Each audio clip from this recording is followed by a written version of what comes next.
At 8:40 a.m. on April 8, 1994, Kurt Cobain's body was found. He'd been killed by a shotgun wound to the head. The verdict was suicide. According to the police report, there was a cigar box to the right containing narcotics paraphernalia, syringes, burnt spoons, and small pieces of black tar. I noticed something on the floor. I thought it was a mannequin. An electrician arrived at Kurt Cobain's luxurious home early in the morning to install security lighting. What he discovered in this apartment above the home's garage was horrible. I looked a little close and I could see blood in the ear and a weapon laying on his chest. 27-year-old Kurt Cobain, an international music star and lead singer of the group Nirvana, had taken his own life, shooting himself in the head. Beside him lay a suicide note. Sources close to the police investigation say it was addressed to family, friends, and fans, and describes how he was riding a wave of success and dealing with a lot of the difficulties that go along with that. Kurt Cobain was an icon, an inspiration to millions. The news of his death was devastating. The traffic literally stopped in his hometown Seattle, and thousands gathered to pay homage and to comfort one another. There have been many copycat suicides throughout the world. He died at the peak of his career, and many people have found it hard to accept that he could have killed himself. Various conspiracy theories have grown up. Kurt was like a folk hero, a god in his own right. He popularized punk rock and experienced incredible success. But people loved him not only for his music. Kurt also remained true to his roots. This is what he said about his newfound wealth and money. Yeah, you can't buy happiness. I mean, that made me happy for a little while. But, I mean, I was just probably almost as happy with, you know, I don't know, I look back on going to secondhand stores and stuff like that and finding a little treasure like that.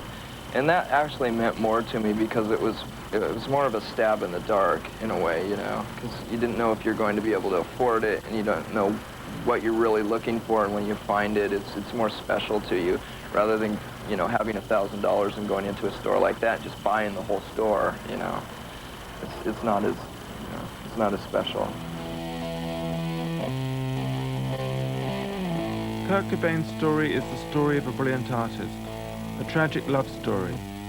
It's also a story that some people have not wanted told in the various attempts to control the journalists, writers, filmmakers that have tried to tell it.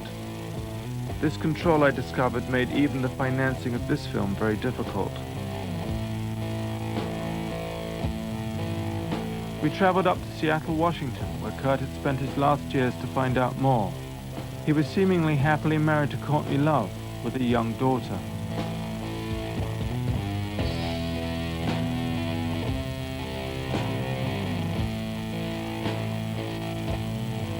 In this street, Kurt's Aunt Mary lives, who gave him his first guitar and with whom he did his first recordings. The first recording that he did, it was on like a great big old board. I had this great big PV 7-channel mixer, you know, and eventually I ended up selling it to him. I sold him the old PV mixer that I had because he wanted it for his band that he was getting into, and gosh, I'm not even sure exactly when that was. But, and what kind of music did he like then? Punk. Once he got over the Monkees. Yeah, right. You want to hear some of that stuff? The Monkees what? Oh, yeah. When he sang, he used to sing a lot of Beatles stuff. You know? That'd be great. And there's some, I think I can get it on here. Hey, Rocky!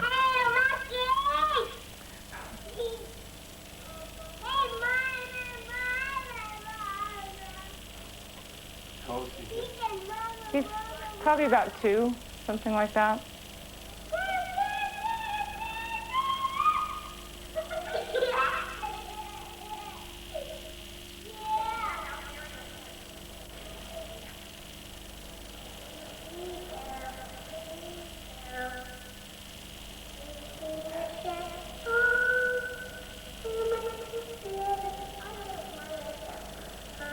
Do it by myself, he said.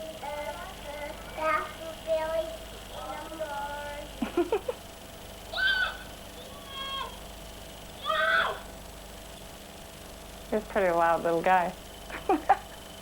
He was the center of attention. 1, 2, 3, 4, 5, 6, 7, 8, 9, 10.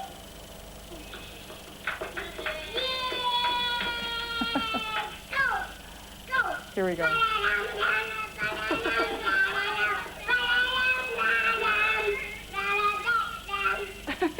Early Nirvana. Mary also played Kurt's very first tracks that she had helped him record as a teenager.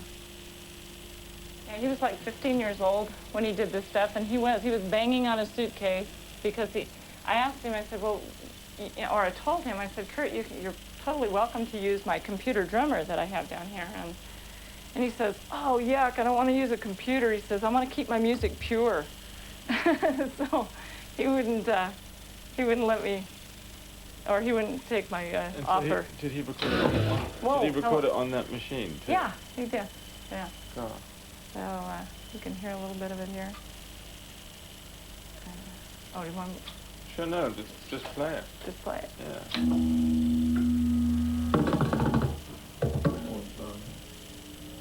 Courtney Love has threatened legal action, so I removed the song.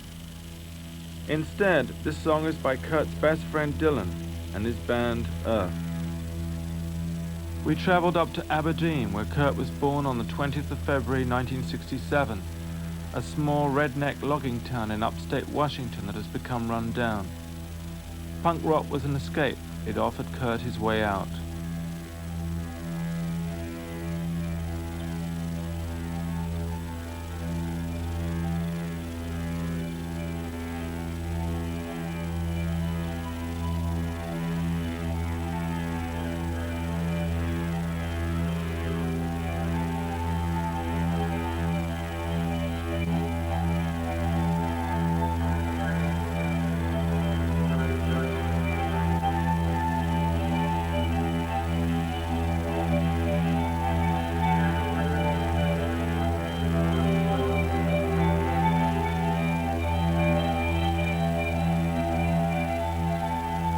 Kurt lived in this house with his parents and sister, but his life changed enormously after the age of 8 when his parents divorced. Kurt's childhood was anything but glamorous. We went to see Kurt's old schoolmaster with whom he lived for a while. Speak to me. Who are you? What are you doing? Oh, Fill me in, since I'm not sure. We're from the BBC, and we're doing probably the same film that everybody else does who comes to Aberdeen. A film about Kurt Cobain. He had been kicked out of his own home. My 2 eldest sons brought him home one evening with the request, Dad, Kurt has been kicked out of his house and he needs a place to sleep for tonight. Would it be okay if he spent the night on our couch? And our response was, sure. I mean, we have taken in a number of kids who needed a place to stay, and he spent the first night there, and then that first morning he got up and asked what he could do to help around the house, what he could do to be of service and fit in. He asked if they could spend the second night, and then the second night stretched to a week, and the week stretched to a month, and he kept his sleeping bag behind the couch. He was put into the rotation of family chores. He washed dishes when it was his turn, vacuumed when it was his turn. And did you have much contact with either of his parents? I don't believe that we ever made contact with the mother or the father, stepfather, the whole time he was there. Really? I don't think so they that ever they contacted didn't come us. around very much? Or I don't think we ever made contact with him once, no. in the whole year? Mm-mm.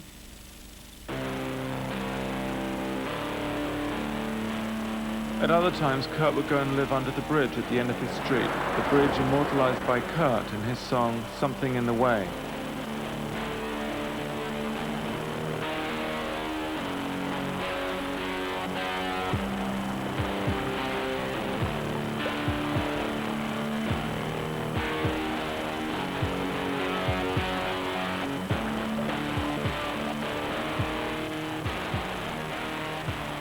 We were told by one of the locals that when MTV filmed here, they repainted it and removed all the syringes. This is Kurdt at the family Christmas party in 1987, and there's his Aunt Mary. Kurdt was then currently working on songs for the Bleach album.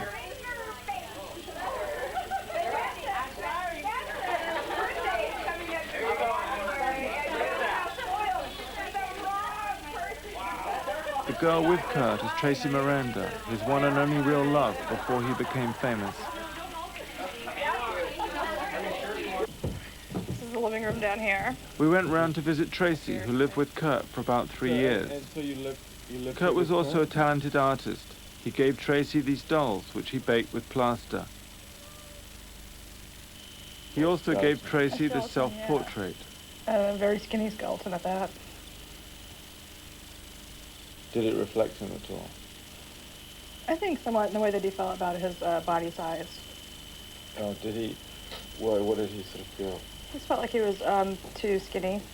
He thought he was too skinny. Yeah, he tried to gain weight and tried to work out a little bit, but he just, couldn't really gain any weight. Just sort of stayed, I think, about 120 is what he weighed.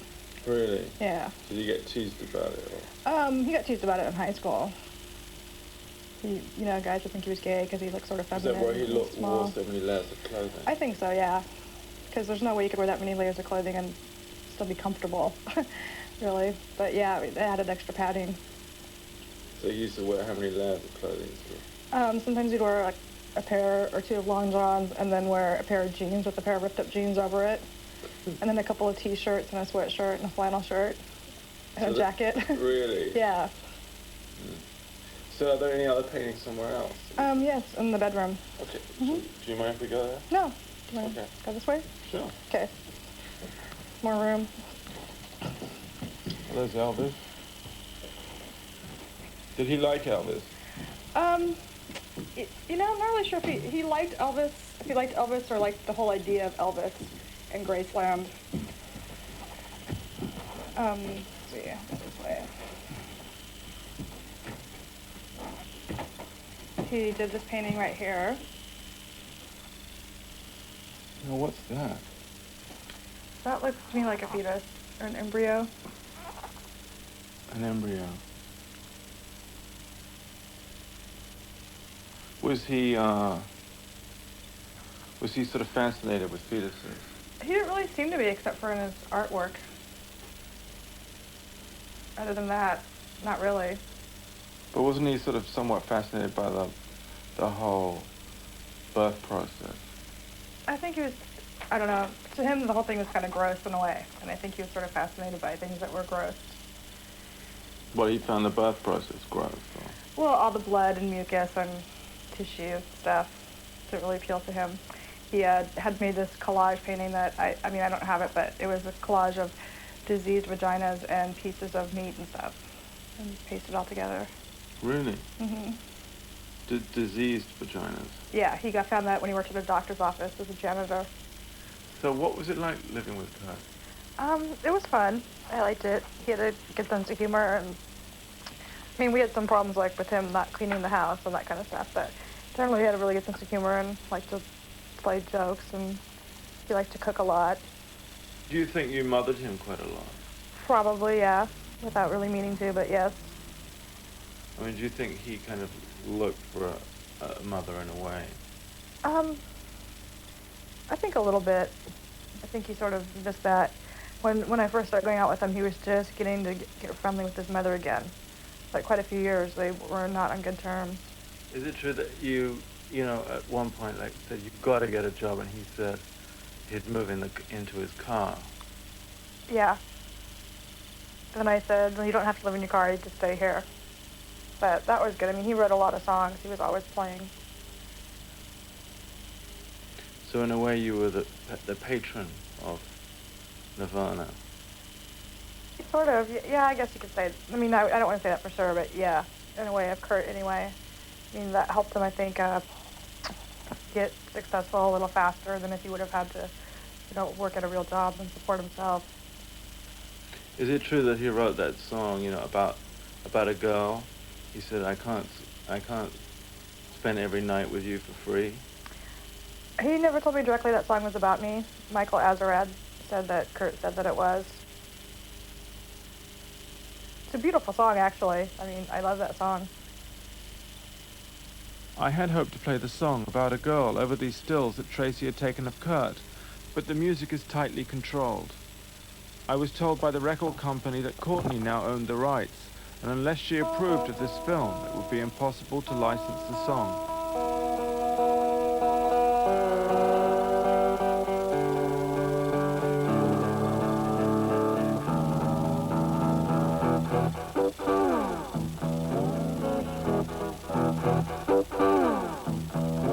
Here's Kurdt standing outside the house he shared with Tracy in Olympia.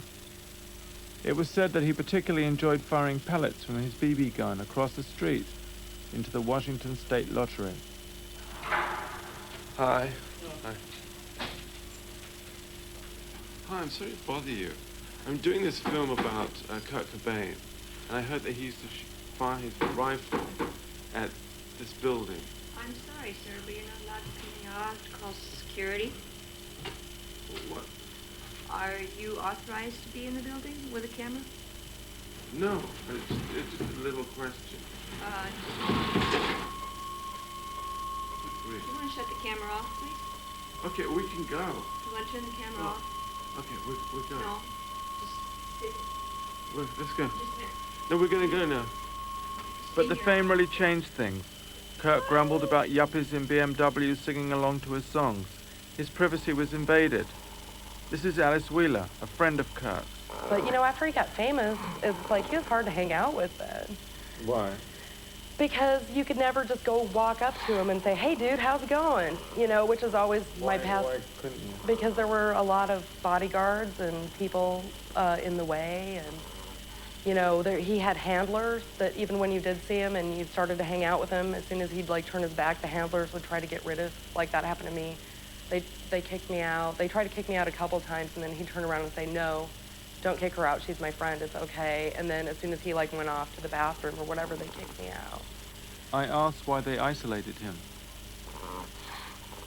Well, I think that fame is a process of isolation, and I think that none of us knew that that's what it was. I mean, I think when you're a kid and you're growing up and you see rock stars and things like that, you always think, oh, wow, wouldn't it be great to be famous? But the reality of being famous is kind of frightening in a certain way, especially if you're a kid that was used to being picked on by other people anyway. It's almost the same feeling, like kids chasing you in high school to beat you up because you're a geek, or fans chasing you to get your autograph. I mean, Did he deal with that very badly? I think he was embarrassed by it. I mean, that's the impression that I got from my direct experience. You know, that he was very embarrassed by the fame. By the fame and by the trappings of fame. I mean, once I was riding in a limo with him and we were talking and we were having a really nice talk, and he was very embarrassed that he was in a limo. He said, oh, usually we take a van. Like, he made a big point of telling me that, you know, that usually we take a van. And I said, hey, it's fun for me. I've never ridden in a limo before. I'm kind of excited. Alice Wheeler took these photos of Kurdt and Courtney. By the time Kurdt married Courtney Love in 1992, he had become a serious heroin user. He said the heroin helped his stomach pains that often left him doubled up for days on end, and which were caused by the stresses of his life. Courtney Love is quoted as saying, they bonded pharmaceutically over drugs, like battery acid and Evian water. Courtney, when she first met Kurdt, had been on the periphery of the music scene for years. She had recently formed the band Hole, who achieved their first major success with the album Live Through This, released the week Kurdt died. Kurdt took the relationship very seriously. This is what he said when asked whether he'd changed his mind about having a child. Oh, yeah, absolutely. Yeah. I really can't describe what changed our attitude so fast. I think, you know, I really was a lot more negative and angry and everything else a few years ago, but that had a lot to do with not having a mate, you know, not having a steady girlfriend and stuff like that. So you know, that was one of the main things that was bothering me, that I wouldn't admit at the time, you know. So now that I've found that, the world seems a lot better for some reason. You know, it's just, it really does change your attitude about things. You know, I mean, 4 years ago I would have said the classic thing, like, you know, how dare someone bring a child into this life, you know, it's completely a terrible way to go, and, you know, the world's going to explode any day and stuff like that, but once you fall in love, it's a bit different. I don't want to know about it. I wanted to try and talk to Courtney, but had no idea at this stage how long it was going to take before I would eventually meet her.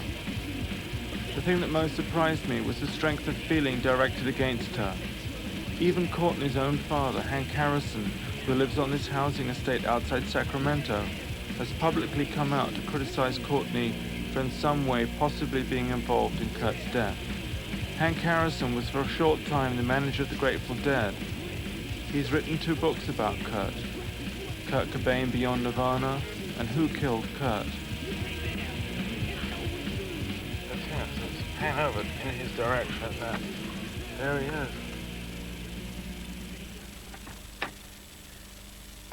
Hi, how do you Nick? do? Yeah. You Nick? Yeah. Hank Harrison. Good to meet you, Nick. Nice to meet you too. Nice to meet you too. Wow, we're on already, huh? Yeah. So when did you last hear from Courtney? My mother heard from her last week, and she said she's getting married. You're kidding. Yeah, but I don't think she's really going to go through with it. I think she just tried to get into the... You coming in the house? Sure. Who's she marrying? Edward Norton. This is the galley proof of the book, just to prove that it actually is finished. And what does it say on the front there? Kurt Cobain, Beyond Nirvana. You might get some gloss off the sun, so maybe we should sort of shadow it a little bit. What's your general feeling? About Kurt? Well, I don't think he killed himself. I think that somebody killed him. A lot of people, I have never said that Courtney killed him. I don't know if that's the case or not. Is there any, you think she might be involved in his death or even murder? I can't say one way or the other. I mean, I have no idea, really. I didn't say I know who did it. All I know is that the evidence is so strong towards the possibility that he was murdered. But in the thing I read, your book, you know, your other book, which I think is Who Killed Kurt Cobain? Yeah.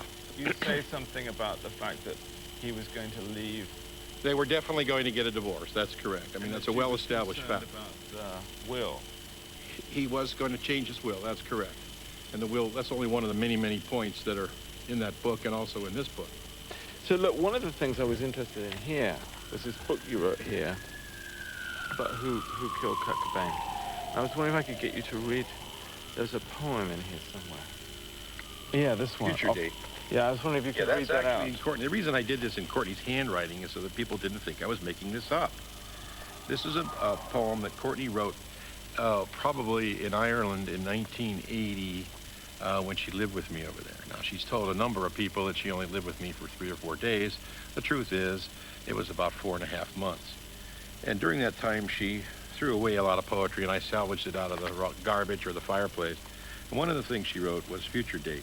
I love you forever. I'm going to be your wife. I'm going to keep you around for the rest of my life. I finally got all these flies off of me, and now I can see a future date. A future date right over the horizon, right on the tip of your tongue, which is a reference to LSD, I think. But anyway, I'll destroy anyone in my way. I'll kill everyone, every lousy lay, because I got my eye on a future date.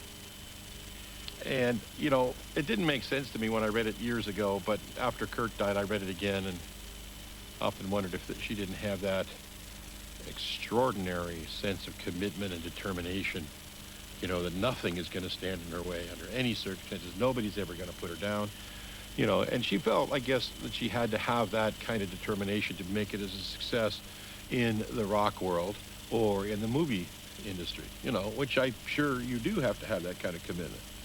But putting this in context with a number of other elements, you start to see a kind of almost deranged thinking process underlying a lot of this obsession that she has. It's almost a compulsion to succeed no matter what. The means justify the end. You're not, like, exaggerating the violence and so on. No, not at all. And if anything, I'm downplaying the violence. I mean, Courtney has had a reputation for being extraordinarily violent for a great many years.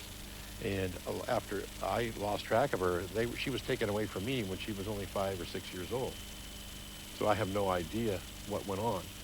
But she's been notoriously violent.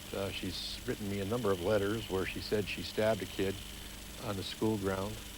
She's been in juvenile hall and had a number of fights. It's all documented. She's punched out other rock stars like Kate Hanna. She's had fights with Tad Doyle's girlfriend. She's had fights backstage with a number of men and women.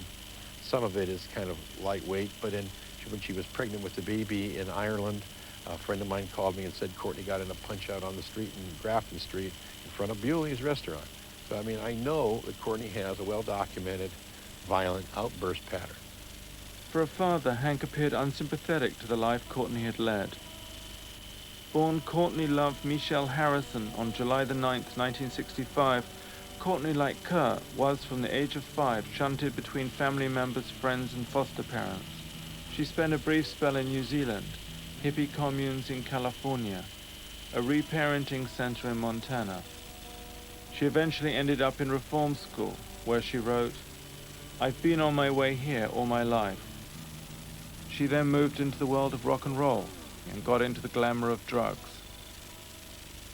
I contacted Courtney's publicist, her manager and lawyers to try and arrange an interview, but without success. Her current new image is amazing, but she doesn't like talking about her past, as she revealed in a recent interview. You've been a stripper. There is the drug use, the heroin scene. Where are you going with this? You can't do this. I'll walk off. I mean, I really will. I'm not going to do this on today's show. I just am not. Well, you've been asked a lot about it before. You just... Not on television. And what's the difference with television? I'm just not going to do this now. I want to talk about the movie. If you don't want to talk about the movie, I do want to talk fine. about the movie, and one of the things in the movie that is in every single article, and it would be odd not to ask you about, is that I've read you didn't want to do the heroin scene. I'm not going to talk about it on the Today Show. It's not a demographic that I feel like talking about. Are you filming at all? For a moment, we thought the interview was over. In the past, Love has talked openly about her own heroin use, but this is the new Courtney Love. The edgy rock queen now looks and acts more like a movie star.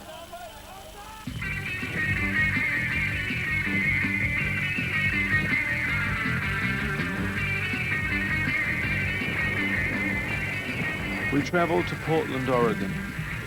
I wanted to know more about the music scene Courtney had grown up in before meeting Kurdt. And this is the music of one of her earlier main loves, Roz Razorback, the Theatre of Sheep.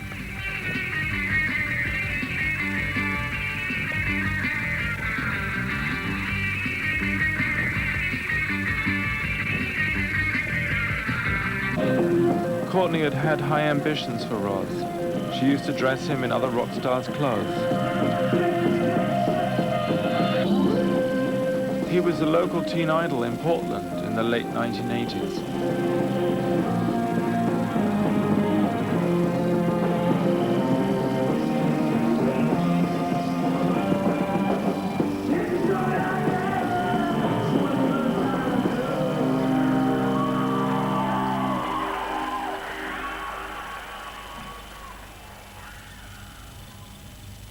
Today, Roz lives in this street with his wife and child. So, how did you and Courtney originally meet? She came up and threw a drink in my face after we were playing a gig. She came out and just a drink in my face and started screeching out, "Who do you think you are, David Bowie, with all your mock rock star poses and those atrocious green checkered pants? If you ever want to make it, you better lose the green checkered pants and cut out the Rod Stewart and poses and blah, blah, blah, blah, blah." And started giving me this, like, scathing review, and I'm like, who are you? But she did the whole thing in an English accent. And she had this dyed black hair, everything dyed black. She was just back from England, where she was groupie all the bands of that time. The basement. Roz, now retired from the band, keeps his rock and roll memories in the basement. You can play music so loud down here. This is all solid concrete. Every one of these is filled with concrete. This box here is just general. This is from the time. This is the me and Courtney stuff. Sort of. A lot of this is the Courtney stuff. Well, she might want this back. Property of Courtney. Now, see, this is kind of odd that she's got Courtney L on this, because that didn't really start till about, I'd say, 87 or so. But this is where she would always, like, steal, like, these are my journals, and she'd always, like, go through them when she'd break in. These are all just letters, crap. I figured someday it'd be worth something. I don't know why I kept it. I mean, these are my journals, and here we go. Here's how Courtney will make it. Local delay box. Gig locally tons. Stop working at jobs. Be financed. Get a deal using the new connections and the old ones. Movie comes out. Tour with Furs or REM. I've got this one list that's so funny where she says, become friends with Michael Stipe. And what does she do? She goes out and does it. I mean, you gotta give her credit for that. I love Courtney. You gotta love Courtney. No, you don't. I wondered if there must have been some inextricable glue bonding them together, like they were great lovers. Oh, she's gonna hate me for saying this, but no. Because with her, that's why I can say she probably really should win an Academy Award. She would find out what your kink was or what your peccadillo was, and she would expound on it. But it was always just like over dramatic. It wasn't sincere. It wasn't felt. I mean, you can see with my wife and I, we fight. It goes back and forth, but it's real. With Courtney, it was always, you know, Razorback,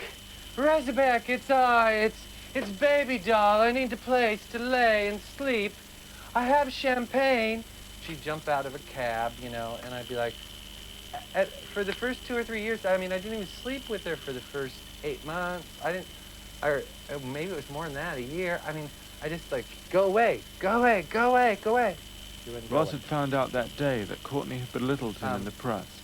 No, Courtney, you're not that good in bed. None of us are. Sex is mainly up here. And a kinder, gentler Charlie Manson is still fucking Charlie Manson. So don't fuck with me, Courtney. I don't care if you are Jesus and your lawyers are the 12 disciples. Don't fuck with me. If I have to strap on a guitar and get up on stage and take you down myself, I will, because don't fuck with me. I've never crossed you, and you've crossed me now. You didn't give me what was due me. You stole my career. You made me run away from it. You'll get yours. You'll either be Frances Farmer or you'll be June Cleaver. But I don't care. Just stay away. I don't know. I'm getting worked up here. Ross blamed Courtney's ambitions for him as the reason he gave up his career. He said she wanted him to be what Kurdt later became. She, at that time, though, thought that it was a male-dominated world. She thought the only way she could achieve stardom was through a man. And she had all the ideas. She started dressing me in Julian Cope's clothes, Ian McCulloch's clothes, everybody's clothes. And finally, I got her to agree to this thing of like, you'll lay off, you'll let me do my band and become famous on my own. She had an agenda for me. And that was what was in most of those letters, is she wanted to make me into a rock star to the point where I stopped wanting to be a rock star. I wanted to do anything but get away from it, because I would have ended up like Kurdt. I mean, I would have ended up fucking shoving a gun down my throat, you know? What else could you do? Hello? I went to see Amy, who claimed to have known Kurdt and Courtney.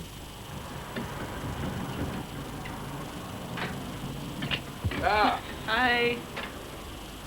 Hi. You guys weren't intending to come upstairs, were you? Yeah. Oh, no. My boyfriend's sleeping.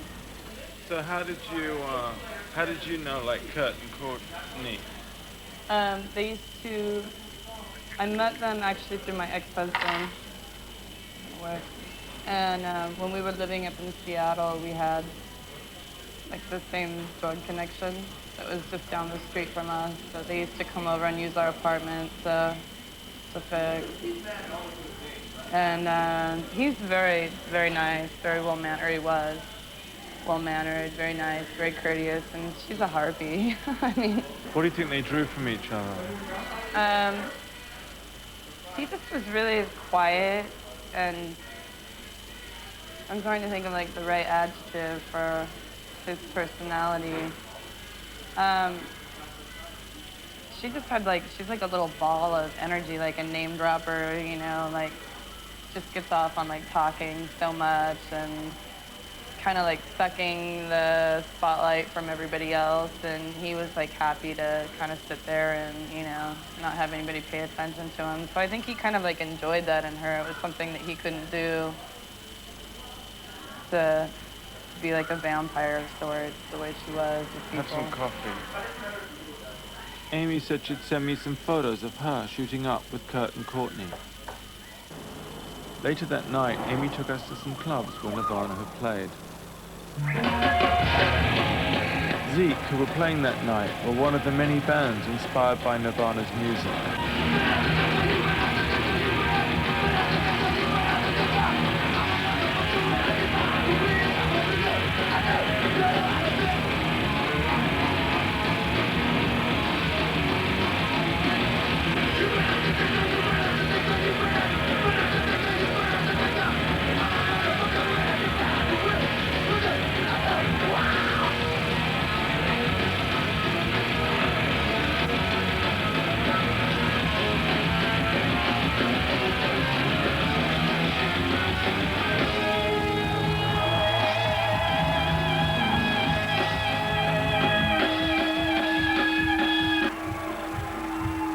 The bands all hang out in a funny little room up these stairs. Nick, this is where when the Nirvana, when Bleach was still out, it was New Year's Eve and there were 50 people here, and we came up here to do big lines of coke on this table for New Year's Eve, yeah. Maybe a party up here. But there were only 50 people. It was a New Year's Eve show. Nobody even knew who Nirvana was. This is a cartoon that Kurdt did when he was up here. He was so personable and so fucking cool. I mean, there's not very many people that I can actually say. I was talking about that earlier to someone. Kurdt was like totally a listener. I mean, so many people like wait for the chance to talk when you talk to them. He's one of the few people I've ever met that actually listened to what you had to say.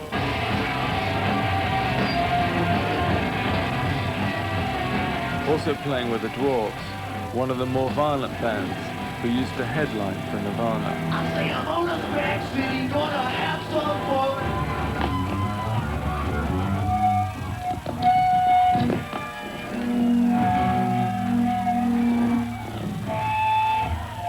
Play the pussy, get fucked, that's what I would say.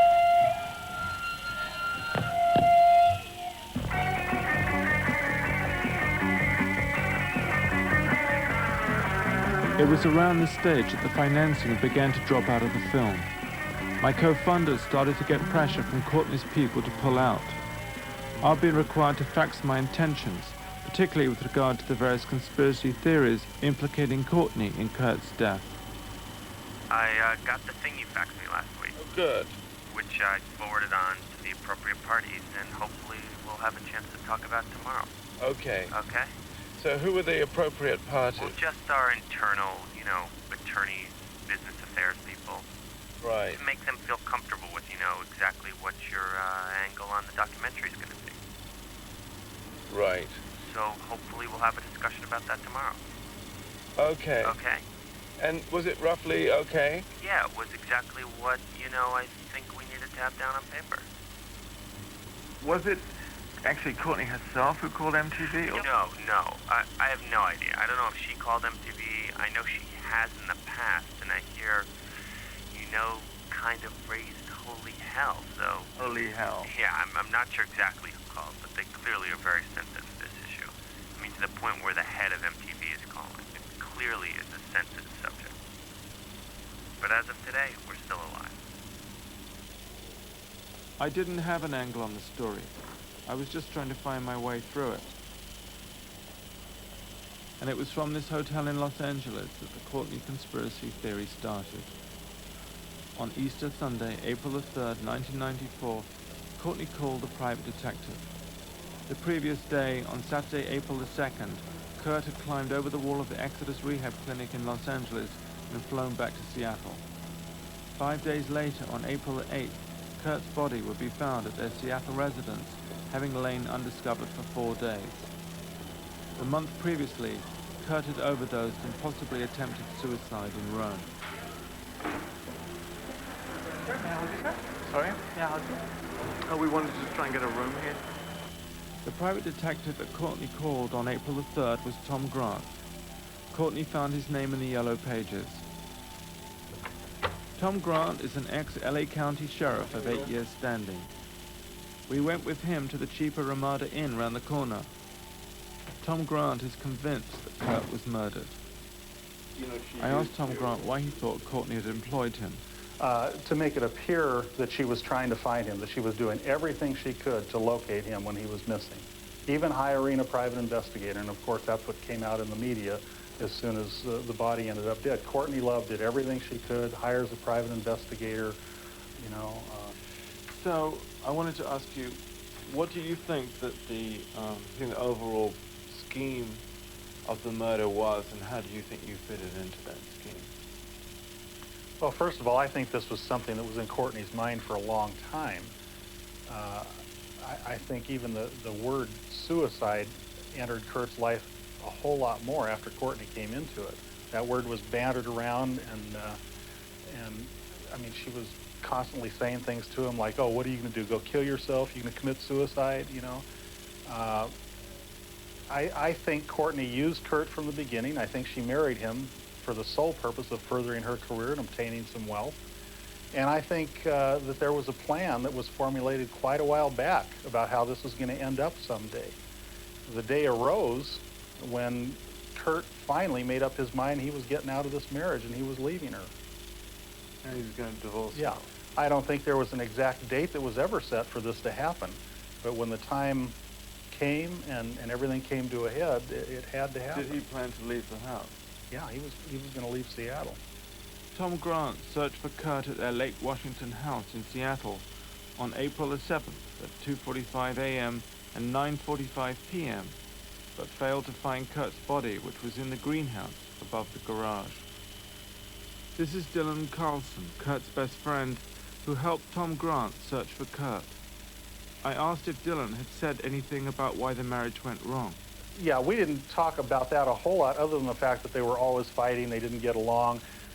Courtney had bought a Lexus apparently, and Kurdt was really angry about that. He didn't want to be seen in a big fancy car. He finally forced Courtney to take it back. It was embarrassing to him. You know, they were constantly fighting over things like that, which goes back to what Dylan was saying about them being totally opposites. You know, Courtney wanted the mansion. Kurdt was embarrassed about the mansion. Courtney wanted a big fancy car. Kurdt was embarrassed about the big fancy car. So they were in constant turmoil over these things. They had different priorities in life. And so it was a lot of sort of money issues and that kind of thing. Sure, yeah. Between them. Mm-hmm. And you basically think that the motive, obviously, in his possible murder was money too. Yeah, I think that's pretty obvious, and it's a motive that's as old as time. And this was a great deal of money. Kurdt was worth millions of dollars. If there's a divorce in the works, Courtney's going to get half of everything at best. If he ends up committing suicide, Courtney ends up with everything. And you know, she only knew him for a little over 2 years at the time. So here's a woman that came into this man's life, and in less than a 3-year period, owned everything that he had accumulated through his own talents.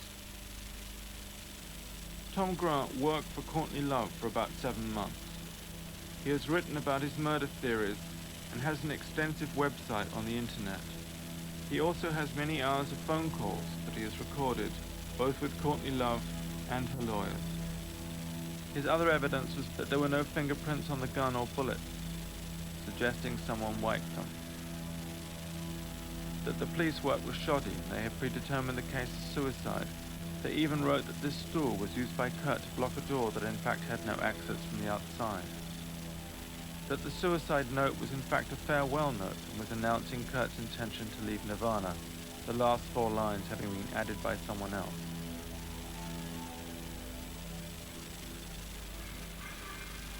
And of course Hank, Courtney's dad, had various theories of his own. I asked him to explain his murder theory in light of the Rome suicide attempt. But even if he did try to kill himself, it was a fake suicide. He didn't really, he was just trying to get attention. Somebody used that. Well, why do make you it think look he was like trying to get attention? Well, because Courtney didn't love him anymore, and Courtney was cheating on him, and he had a big problem with Courtney, going out with Billy Corgan from Smashing Pumpkins and Evan Dando from Lemonheads, and he had a number of other people. But is it all that proved? I mean, it's well established that she was having an affair with Billy Corgan in London when she was supposed to be meeting him for his birthday in Rome. We wanted to find out more about Kurt's last days from Dylan Carlson, who had bought the gun that killed Kurdt. This is the pop promo for Dylan's band, Earth.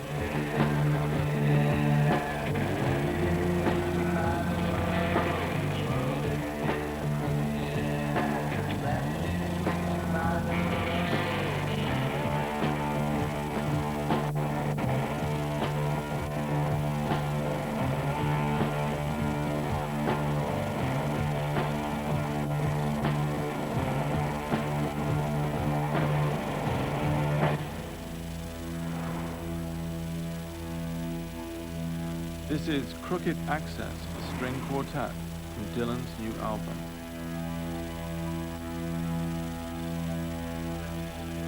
We eventually arranged to meet Dylan. We were told he was living with a dealer who had an Uzi, and we should wait on the street. Dylan himself was immortalized in Kurt's song, In Bloom.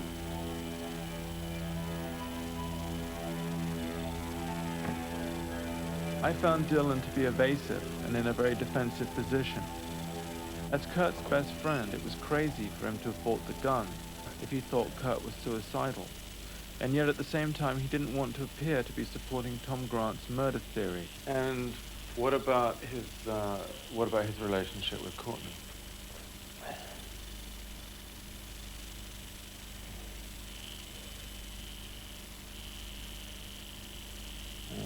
Obviously, I mean, I think obviously it was going through some turbulence, whether it was going to end or not, we don't know. I don't think we ever will. But I mean, all marriages go through their ups and downs. Did he ever say anything to you about, I mean, he seemed to say to plenty of other people. Said what? That he was going to finish the relationship. Divorce. I mean, he never flat out said anything like that or any implications about it to me. What does he? I mean, he didn't even make any hints as far as I know about any kind of divorce or anything like that. What?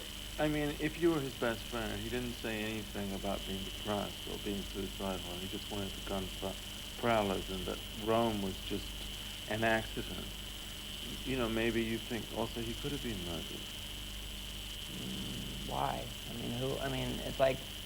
Well, if you were his best friend, you know, I mean... And he never said anything about anything being wrong, and he'd seen you just before, you know, maybe Tom Grant's right. Maybe he But I was mean, right. he doesn't have to say anything about it being wrong. I mean, it's like, you know, when you're friends with someone, there's like subtler forms of information transfer than just flat out, you know. So what did he subtly communicate to you? I mean, it's like, I'm just saying, it's like, why... I'm just trying to get a sense of what he did communicate to you, what you understood.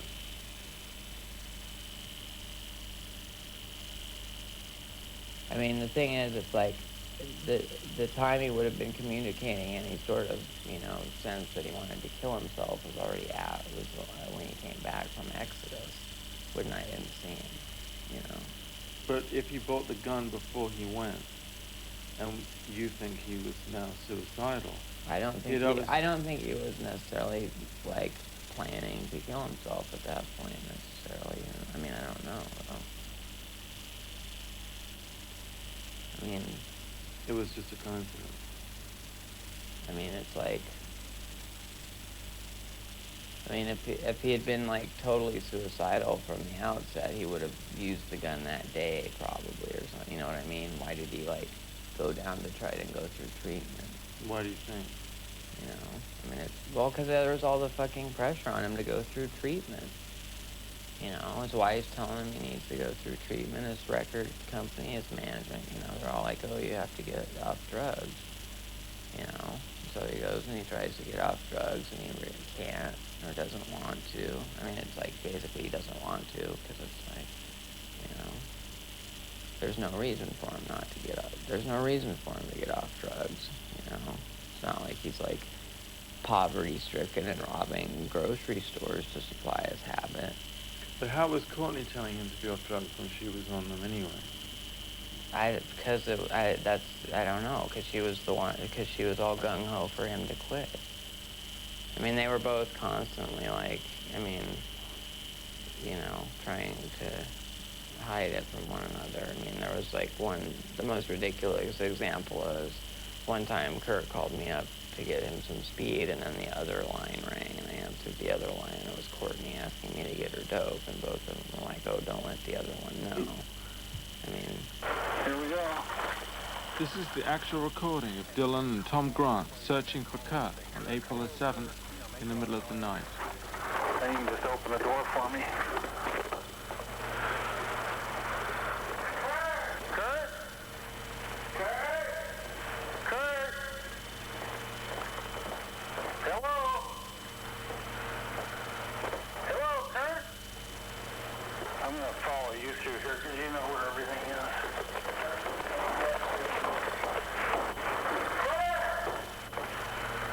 Does this go up another story? Yeah, there's an attic. Kurt's body was in the greenhouse above the garage. Tom Grant believes Dylan deliberately avoided showing him the greenhouse. I don't know what I think about the whole murder conspiracy. Put it this way, if I seriously thought Kurdt had been murdered, the people, if I thought Courtney was involved, or if I thought, you know, they would be dead now, flat out. I would kill them if I thought that was the case. You know.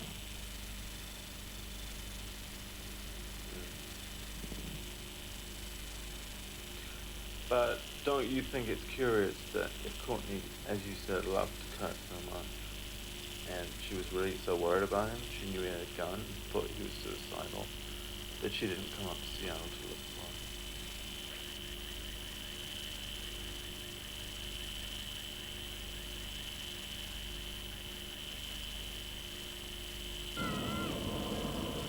We were still trying to get in touch with Courtney Love. We returned to Los Angeles to see Alan Jack. Alan Jack call themselves stalkerazzis. They work for the tabloids and live under the main LAX flight path. What do you see yourselves doing? Well, as far as you're concerned, you know, you want to find Courtney Love, and she is in a lockout with her band at a rehearsal facility in Hollywood for the next several weeks, preparing for Hull's upcoming tour. And so it would be quite easy for you to get this question into her, you know. But like stalking them? Well, I mean, we have a specific studio where she is at, where you will be able to find her. We'll have to be like stalkerazzi, as they like to call these people. We'll have to sit there, wait till she comes out one morning. They're there for 6 hours a day, so we'll have to be out there probably with a smaller camera than the one you have here, just in case something does happen, we can whisk it away. And we could always go covert, too, you know. Don't forget, you know, we could, you know, I could dress as an electrician in a jumpsuit and a work belt and kind of mosey on in there under the guise of some other reason for being there. Alan Jack also wanted to put me in touch with this man, El Duce, who they claim was offered $50,000 by Courtney to kill Kurdt. I think what we should do is go and, you know, visit El Duce out in Riverside or whatever. Yeah, we've got to find him out in Riverside because that's where he's at. Do you know where he is? Or? Yeah, we know his location. He's not afraid of Courtney, but he doesn't like to come into Los Angeles that much. He likes to have his little hangout. Why doesn't he like coming to? Just because a lot of times he has been hassled by the authorities. Pretty much a lot of people know him out here. The police? Yeah. Yes. You got to consider parents of young children who like the mentor and absolutely hate this man because he is a debaucherous sort of fellow who is... Debaucherous? debaucherous, very. You know, I mean, wears an executioner's mask. Hasn't he had sex acts on stages? Yeah, and there's no doubt Courtney, knowing him well, would know, hey, if I wanted to hire somebody to kill somebody, El Duce would be the man. He'd be liable to do it like that. And this is the promo for El Duce's band, The Mentors.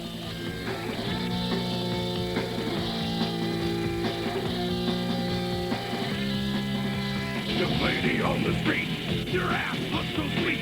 You don't have to live outside anymore. Your body looks so fine. I wanna make it mine.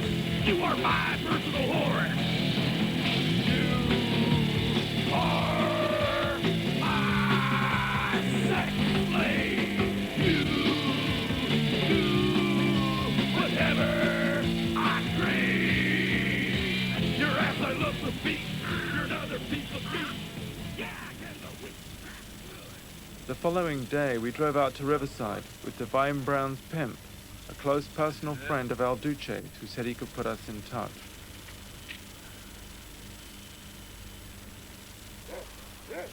Let me give it. Okay. Back, Vixen. Back. Is that? Looks like him right there, actually. That's the one. There he is, El Duce. Where? There he is right there. Actually, he's, hey, I got some Courtney Love there. There it is. This is him, El Duce. This is the... Tell you, he's... Where's the booze? Sure the dog won't get out and attack us here? This is... Dog got angry dog. A perverted. He's just a perverted... Yep, a warped, intoxicated most of the time. So, but you did some deal with Courtney, right? Yeah. She offered me 50 grand to whack Kurt Cobain. Yeah, I was telling you. She what? 50 grand to whack Kurt Cobain. And that's a fact, is it?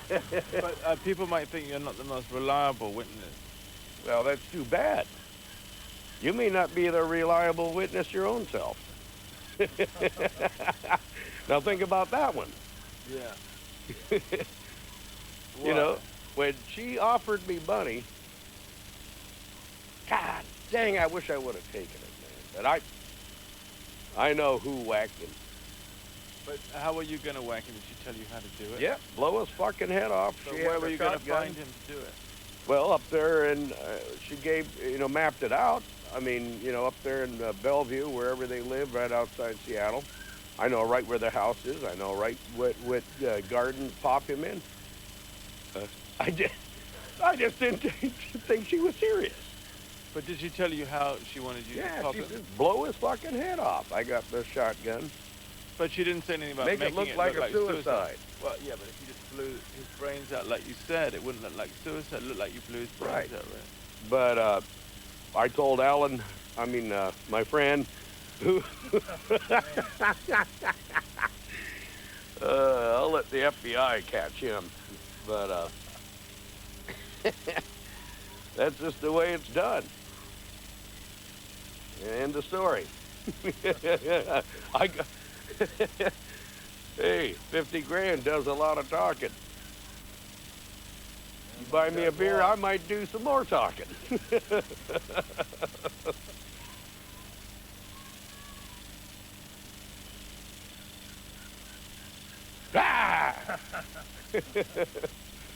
And that seemed to be the end of the interview. I didn't know quite what to think. El Duce had passed a polygraph test, even though his main witness had nodded off before its completion. This is Alan Jack rehearsing questions for Courtney. Courtney, hey. What, you motherfucker? Courtney, all I want to... Just like that. Be ready, because she's going to fucking try to grab that camera. The first thing she's going to see is that camera. The old Sony Handycam, we know this will do the job. Nice this is Al shooting at Courtney's rehearsal studio, where they're posing as record producers. I like that stage. That's killer. That's perfect. Stage is good size. Okay. All right. And here's Courtney's studio door. George, do you have a business card? I can hear her in there. I can hear her in there talking now. Here's Jack buying soda pop, trying to pluck up courage.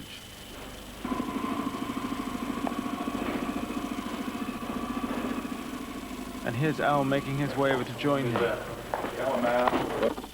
Unfortunately, the battery ran out. I find the closest we could get was to watch her at the Oscars.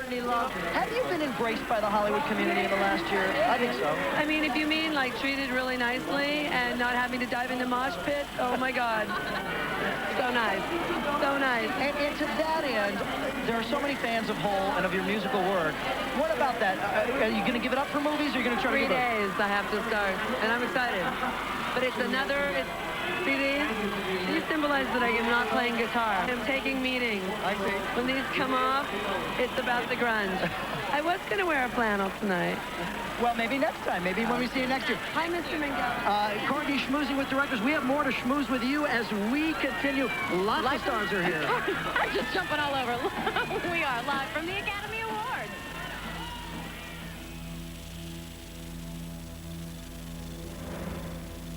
I didn't quite know what to make of the various conspiracy theories, but I found that the more I went into the details of them, the closer I got to what actually went on.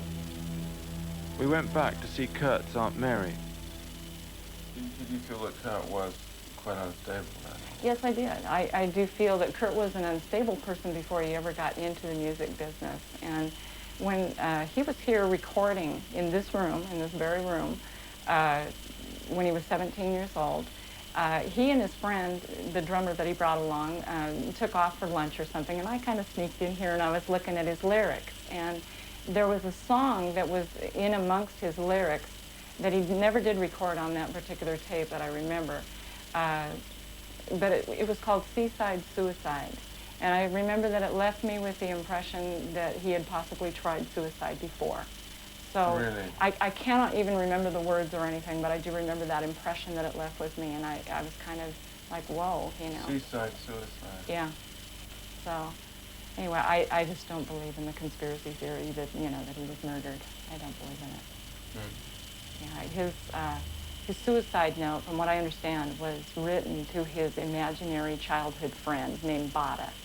Bada. Bada. That was his little imaginary friend that he had, and we used to do these recordings in my bedroom at home. My brother had a tape deck, and he brought it over, and it had this thing called Sound on Sound, and it had this reverb unit in it, and he'd go, Bada, and it would go, Bada, Bada, Bada, you know, in reverb. What Bada? He did it. What Bada? He did it again. What Bada? He did it again. What Bada? He did it again. All this stuff on this earth isn't all that great. There's a lot of great things. I watched the Academy Awards last night, and, you know, it's so full of glamour and all that stuff that it's so phony. I could have never seen Kurdt sitting at something like that. It's just too phony. And maybe that was what really, what he was really feeling in his life, too, is that it's so phony. It's not real. That's not truth. It's all put up there. It's a big, like I can't even think of the word, a mirage. Towards the end, Kurt's life had become one of endlessly touring. He particularly resented having to sing Smells Like Teen Spirit at every performance. Mary, Kurt's aunt, felt that the patterns of his childhood had been recreated in his adult life. As Kurt's relationship with Courtney floundered, all the worst horrors of his childhood resurfaced: the loneliness, the betrayal, and the sense of abandonment. Tom Grant told me that two fans of Kurdt, aged 12 and 14, had committed suicide in France that day. He sincerely believes that if he can prove Kurdt was murdered, there will be fewer suicides. The case has bankrupted Tom Grant, and he has had to give up his office. We arranged to meet him at the Westwood Golf Club. Hi. How are you? I told him that a lot of people disagreed with his theories. You talk about a man that had 1.52 milligrams of heroin in his system when the body was found, and the fact that that has never happened in any other recorded case that we've been able to find after researching thousands of cases in several countries around the world for the last 20 years. Isn't that an indication that he could be suicidal too? I mean, there's no proof that somebody else No. We're talking about evidence indicating it would have been impossible for him to pick up the shotgun. Now, for anybody to just continually say, well, he had a high tolerance level, it's possible he was suicidal, you're just denying and ignoring some real basic facts here. If it was possible, there would certainly be some other cases to be found where this has happened before. But he also had a gigantic habit, didn't he? Again, you can say that till you're blue in the face. Show me another case where it's ever happened. You'd have to believe that Kurt Cobain was the biggest heroin user that had ever existed. Well, he was pretty big. But he was just a typical heroin user. But it's possible that he managed still to operate the shotgun. Well, it's possible if you believe that it's possible to stand on a rooftop and flap your wings and your arms and fly.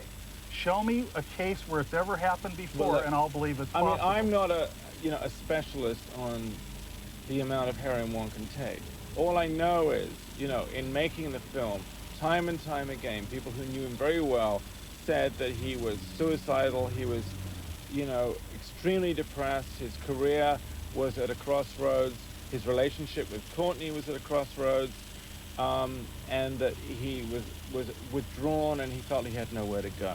Well, let's just assume for a second Kurt Cobain was suicidal, okay? Strictly based on that premise alone, this man was suicidal. You tell me what difference that makes in light of the real evidence of this case. It doesn't matter. Just because a person's suicidal doesn't give somebody the right to kill them.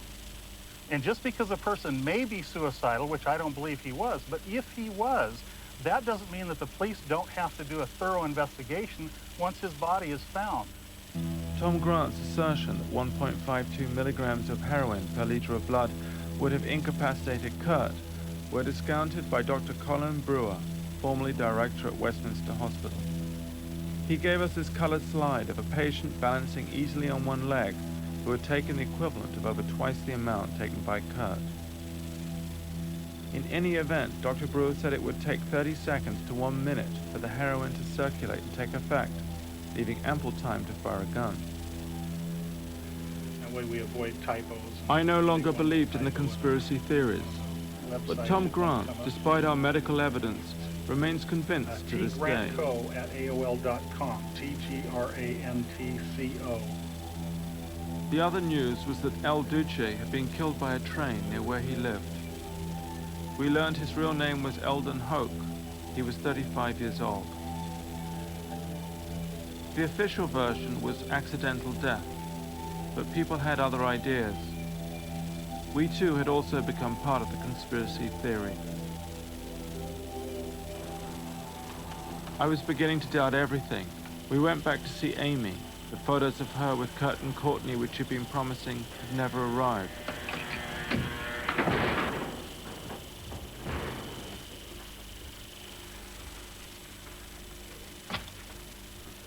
Sorry, I've come to the wrong apartment, sorry. Hello? Hi, how are you doing? Hi. Oh, is Amy in there? Hey. You guys can't do things like that without letting me know. Your hair's changed colour. Yeah, I colored it. Nice to see you. Where's your girlfriend? My girlfriend? You mean Alex? Oh, yeah. Hi, honey. You cut your hair. Yeah. Are you guys all feeling better now? Yeah. What about you? I was at the stage where I wondered how much of anything anybody had been telling me was true. And I wanted to get the photos of Amy with Kurt and Courtney as a kind of proof that she really knew them. Oh, so did you manage to get those photos? I'm picking them up on Sunday from my parents. Oh, yeah? They're out of town. My little brother has come to visit from school. He's on his spring break. So I'm going over there for Easter Sunday. And do they know that they've actually got the photos? Yeah. Oh, they have? Well, my mom says that the boxes say Amy's photos on them, so. Never mind. I just made her promise not to look in them. Oh, really? Yeah, I didn't want her to see what was in there. She might not be too happy. Really? Unfortunately, the photos never arrived. She hasn't looked at them yet.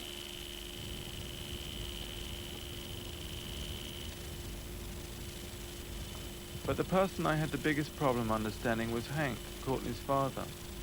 I wondered why he hadn't tried to support and defend his daughter. Here we are again, Cinema Verite. How are you? No time to talk, just filming. Good, fine, how are you? Good. Got a nice car this time. Yeah, BBC does its best. Yeah, well, I didn't get any of it, but that's okay. I asked him if it was true he'd got Rottweilers to discipline Courtney as a child. No, pit bulls. Pit bulls? Yeah, no, originally, this was way back in 1982, when I first got the pit bulls. It was primarily to put some peace into our house. I got the dogs because I like that particular kind of dog. So you said it was... And then when Courtney came around, she wouldn't play with the dogs anymore, and she never came back after that. So it did the job that it was supposed to do, and that it was designed so that Courtney would have to either learn to deal with these kinds of dogs and me, because that's my kind of, you know, they say people are like their dogs. Right, you know? You're kind of a pit bull. Yeah. But I mean, but then maybe it's not surprising that you and Courtney don't have such a great relationship. No, but I told her what the rules were. Tough love rules. She was a minor. She couldn't smoke in the house. She couldn't do heroin. She couldn't turn tricks, and she couldn't bring her weird heroin buddies around anymore. Those are the rules I laid down, but she was welcome there any time, and she broke every one of those rules right away. That's when she was only 16, 17. So the reason she's alienated from me is because of the, quote, tough love that we tried to use on her. She's hardly going to like you anymore with all the theories, you know, that she might somehow be involved in Kurt's death and stuff. Well, I'm not in the business of getting Courtney to love me or even like me. I'm in the business of trying to look out for my granddaughter and myself. But, I mean, I don't know. It just seems strange that, you know, with one's own daughter, that you wouldn't want to have. Well, I do. I mean, I would like to have a relationship with Courtney, but it seems you're going about it in just a strange way. Yeah, it is. It's very strange. I admit that it's very strange, and most people don't understand it. But what course Well, have I got? I don't understand it really either. No. What course have I got? Ask yourself, what course is open to me? There is no other course. She has made it the escalated battle. I have not. There's been many... Well, no, but I mean, the two of you are kind of at war. Yeah, it's a great war, and I hope the public watches it. I want the public to see... Yeah, but what's the point? I mean, she's your daughter. Well, but husbands and daughters, I mean, you saw the War of the Roses. You've seen husbands and wives fighting. You've seen daughters and fathers and sons and daughters and fathers. You know, families fight all the time. Why isn't our feud as interesting as the Hatfields and the McCoys? It's a family feud. It happens to be a public family feud. It's a fairly incredible state of play. Public. Well, you know, when someone's own father is saying that maybe his daughter is a murderer or murderess in this particular. That's correct. Instead of saying, look, if you've got a problem, you know, maybe I can help you with it, or maybe I have done that. That's all been done. Those are exhausted remedies that have been taken care of or exhausted long, long ago. Those are remedies that were exhausted long, long ago.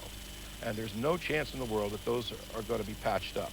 But is this the best way of telling her you love her? No, I'm not telling her I love her. That's not what I'm trying to say. What are you trying to say to her? I got her number hanging. I got her figured out. She can't get away. I got her nailed. That's what I'm trying to say.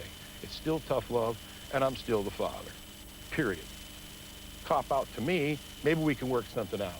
But keep on bad rapping me, I'll keep kicking your ass. I told her that from the beginning. I'll keep kicking your ass. Don't take me on, I'll kick your ass. I don't care how big a show it is. I don't care if you go $177 million. I'll kick your ass because of one Achilles heel that she has. I know how she thinks. I know how she works inside. I've got an inside track on her mind, her mindset. You can take all the LSD and do all the cosmetic surgery you want. You can't fool me, because I know what her next thought's going to be. But the information that I regarded as being closest to the reality of the situation came to us completely by chance. Someone stuck this note on our windscreen. 26. Park behind that red car, if you will. We arranged to meet a woman called Chelsea late at night at this house. That'll be good enough. She lived in a room in the basement.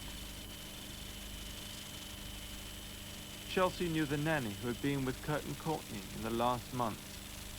I asked about Kurdt. He loved her unconditionally, but I think they had a very sick love, you know. How? I don't think it was a very productive love. Well, it was based on, from what I hear, again, based on drugs. And then once that perhaps got old, Courtney was infatuated with the idea of Sid and Nancy, and they often checked into hotels as Sid and Nancy. And she told the nanny, who was a friend of mine, that they were going to be Bonnie and Clyde, they were going to be Sid and Nancy. And I think once that wore thin, I think that's the only thing that Kurdt had left. Again, this is all conjecture, but I believe that, you know, Kurt's only interest at that point was Francis. I know one incident when Kurdt had been gone for a long time, and he came back, and the nanny was holding. She was outside with Eric Erlinson and some other people, and Kurdt came back to the house. He'd been gone for a while, and Frances had always been, you know, daddy, daddy, daddy. Everything was daddy. And she, upon his arrival, she didn't react that way, and she sort of turned around to the nanny and hung on to the nanny. And this was probably a week before Kurdt committed suicide. And he said, "My own daughter doesn't even know me anymore." And she looked really sad and went into the house. So.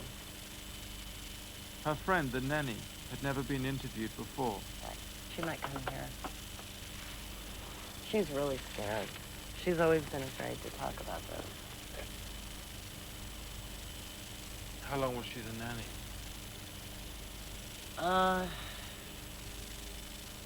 4 or 5 months. They go through nannies like people go through cleaners. Really? Yeah. And she's really frightened. What's she frightened of? Courtney. She had become very depressed and withdrawn following her time at the house just before Kurdt died.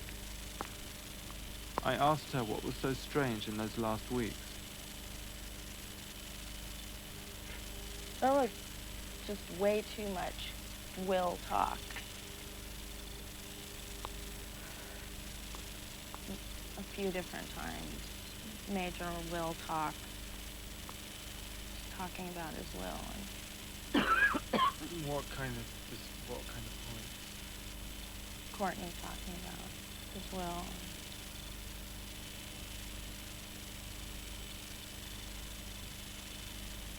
Little thing to talk about. And was this just sort of prior to his? Yeah, I mean, the month that I was up there was like, I came home for what, a week, and then he died. I quit. I had quit for like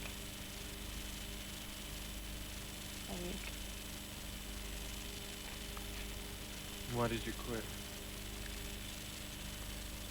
Because I couldn't stand it up there. What did you think of Kurdt himself?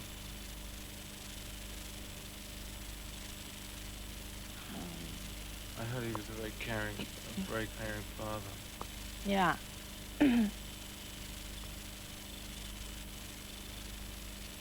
More caring than he was let to be.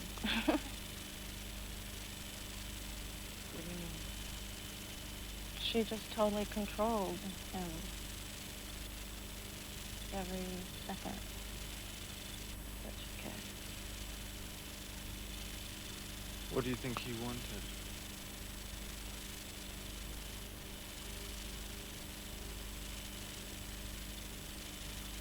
To get away from Courtney. Really? And I think he just didn't have a way because she...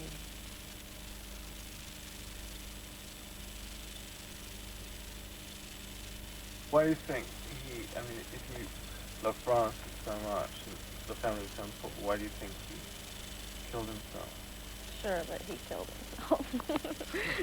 There you go. There you go. That's one thing. Who do you think?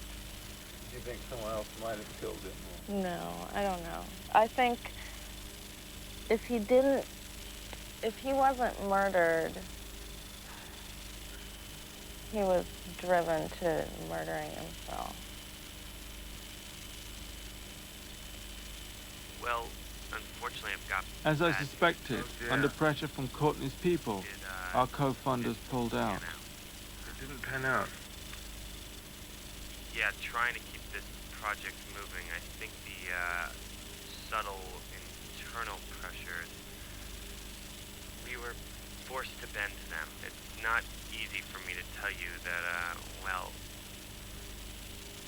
my head of programming basically asked me to bow out of the project. And what kind of... You know, as I mentioned, it was concerns from our colleagues at MTV, because of their relationship with Courtney and Nirvana and everything else. So I think we're gonna have to bow out, and I'm I extremely regret having to tell you this, but there's nothing I can do. I tried. It is his control, or attempts to control, that for me has dominated the whole story, and the control extended to the media. I might have lost a bit of funding, but a lot worse has happened to other journalists. Lynn Hirschberg, the respected and esteemed writer, received death threats and threats to cut her dog up after writing an article in Vanity Fair which mentioned Courtney's heroin use while pregnant. Things reached a crazed dimension at the 1995 Oscar ceremonies when Courtney tried to bludgeon Lynn Hirschberg with Quentin Tarantino's Oscar. I asked Lynn Hirschberg to be interviewed for this film, but she said she'd been terrified for her life and wouldn't go there again. Alice Wheeler, the photographer, likewise felt intimidated by Courtney. Like I said before, kind of punched out a couple of my friends, and after that book from England came out in England, but not in the States yet, she hired private detectives to interview at length Kurt's old friends, which was very intimidating. But it's amazing they went to that trouble. Oh, yeah. And they had a list of about 70 people that they were looking to interview, and so it was costing quite a bit of money. And I just perceived the whole idea of the private detective calling all of Kurt's old friends as a veiled threat not to talk to anyone. And, you know, I don't know what'll happen as a result of doing this interview with you. I mean, I'll let you know. Other journalists have received similar treatment. This is a phone call from Courtney to Victoria Clark, who was writing a book on Nirvana.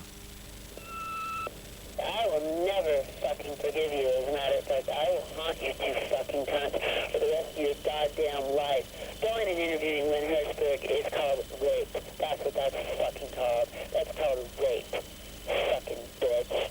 Only somebody on the Bush Family Values Administration would think that Lynn Hirschberg had any kind of fucking hot interview at all.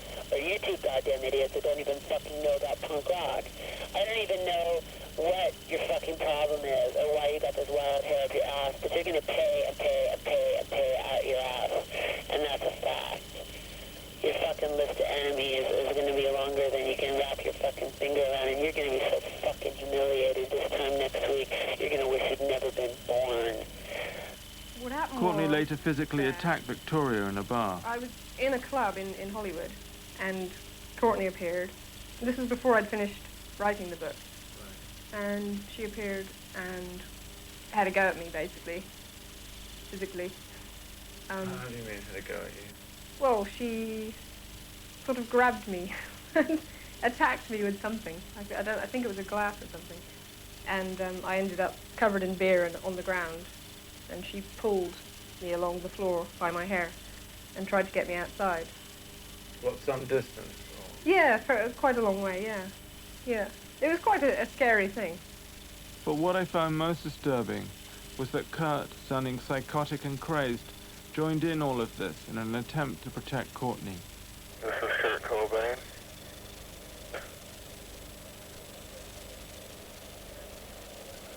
If anything comes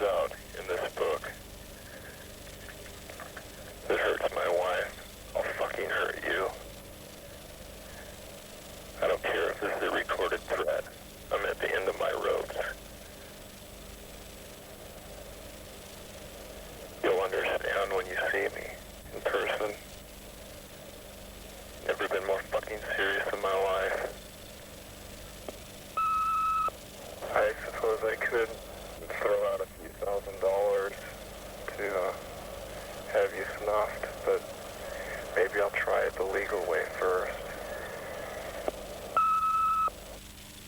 I was scared enough to leave the house I lived in and move like 3,000 miles away. What, seriously? Yeah, oh yeah, I had to. I mean, I left there and then. The minute I heard the messages, I left. I packed my bag and left. I called the police from LA. I didn't call them from Seattle. And at that time you were living in Seattle? yeah, but I was living alone in Seattle at that time. And you were really, really frightened? Oh, absolutely terrified. Because I knew that, you know, they weren't joking. It was like serious. I'm traveling to the ACLU Awards dinner, the American Council of Civil Liberties, which protects First Amendment rights such as freedom of speech and freedom of the press, and at which Courtney Love will be the special guest presenting the Torch of Freedom Award. It's being held at the Century Plaza Hotel in Century City, Los Angeles. It was a huge Hollywood event. Everyone was there.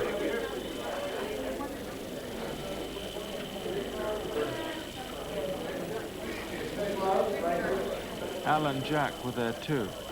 Here's Al shaking hands with Larry Flint. Dad prepared a whole list of special questions for Courtney. No. Being somewhat taken aback by the whole occasion, I let Al go first. Hi there.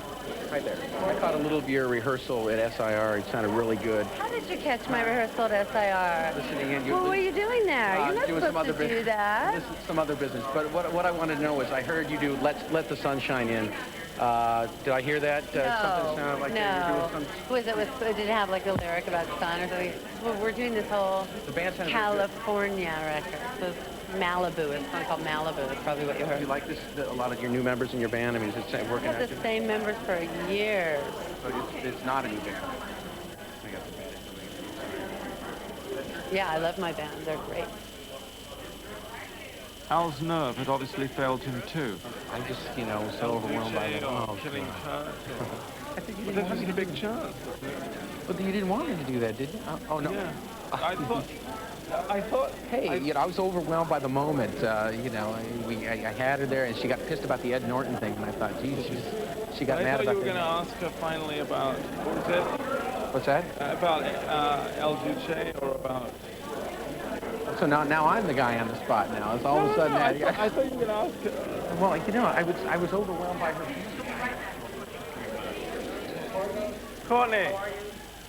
Courtney, what does the ACLU mean to you? Well, it's a lot like my parents. It's very liberal. It's very good that it's around. It protects everybody. Kind of keeps the American ideal very much alive. It's really important. It's not very glamorous of a political organization, which I like about it. It's very, very, very liberal. And it's about everything from the anti-death penalty. I mean, it favors stuff sometimes we don't all like. But, Courtney, why have you personally, threatened journalists in the past? Have I threatened them? Yeah. Well, because it's my right to do it. It's not against the law. But it doesn't mean I'm going to take them to court unless they lie. Don't lie. But, I mean... And when I was really young, you know, I didn't know that, I was weird. I grew up with hippies, so I never knew that, you know, I was bugging anybody. So when I kind of got crap for it, it freaked me out. I don't want to talk about it. I'm so happy. But what about death threats? I wanted to pursue the question further, but the next thing I knew, Courtney was on stage.